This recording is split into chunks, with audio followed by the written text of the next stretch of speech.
So I want to chat about proper form for your push-ups.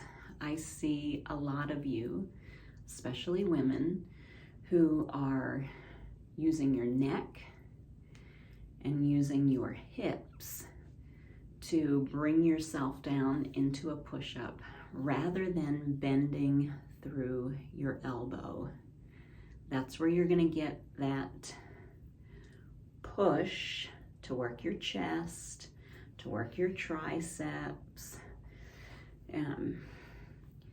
So let's quickly talk about, and let me just show you what some do's and don'ts are for when you're doing a push-up.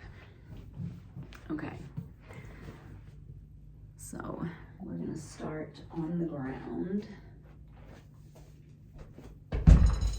And to save my arms today, I'm gonna stay on my knees. But when you're setting up for a push-up, you are in a palm plank position.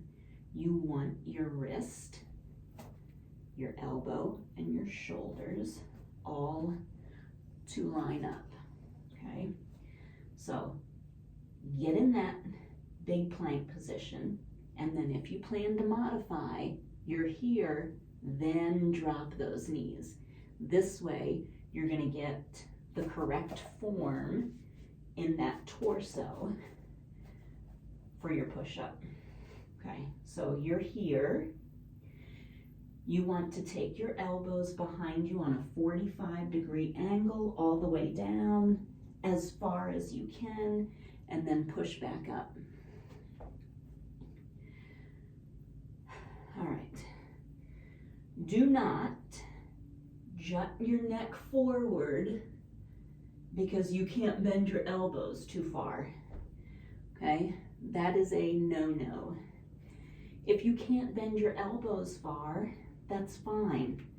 Just do it right here.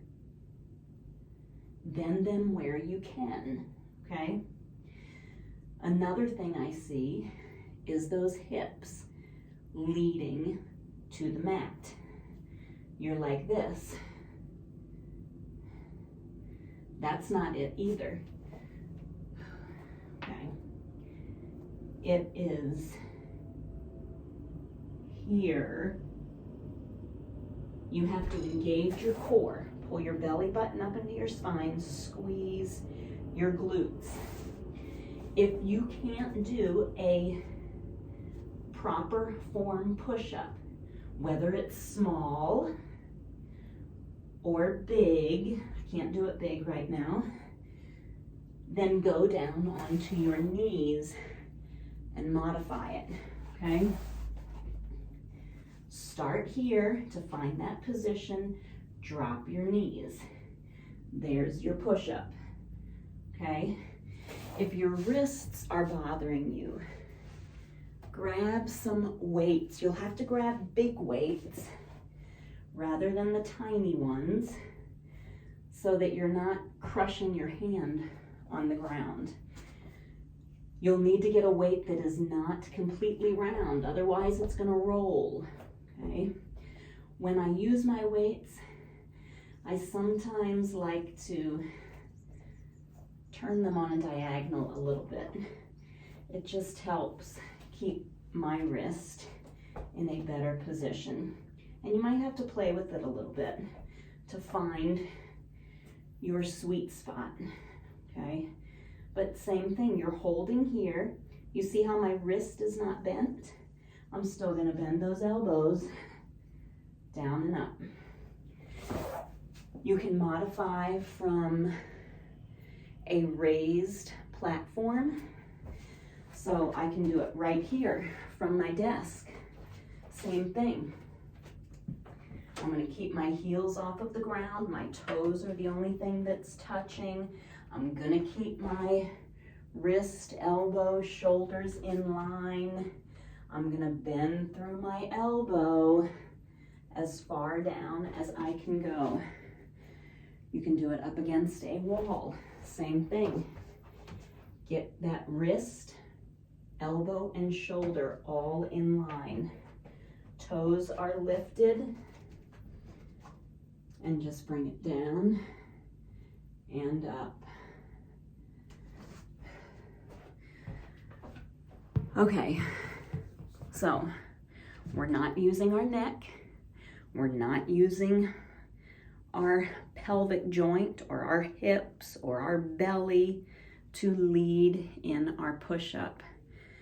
It is a movement from your elbow, okay? Legs are straight, toes are ground in to the mat or the ground, heels are lifted. Whether you're doing modified, obviously your heels are lifted there with your knees down, or whether you are on an elevated surface or whether you're on the wall. Keep everything in line. When you're doing that push-up, okay, everything is in line. Your elbow is at a 45-degree angle right here, going to the side and back, okay? If you're doing a tricep push-up or a close grip push-up, those elbows are down the entire time. They're grazing your body. Okay, any questions, let me know, but I want to see you leading your push-ups with your elbow joint, not your neck and not your pelvis. It's a great idea to videotape yourself doing it and then going back and watching so you can see where you need to tweak your form. Do you have proper form? Great. Do you see your neck coming forward as you're going down into your push-up? Then let's figure out how to correct that. Maybe you need to modify your push-ups for now. Maybe you need to do them on an elevated surface. Maybe you need to start at the wall. It's okay if you are not doing a full upright, a full, plank push-up. It's okay to start somewhere else and work your way up there once you have your form perfected. Have a great day.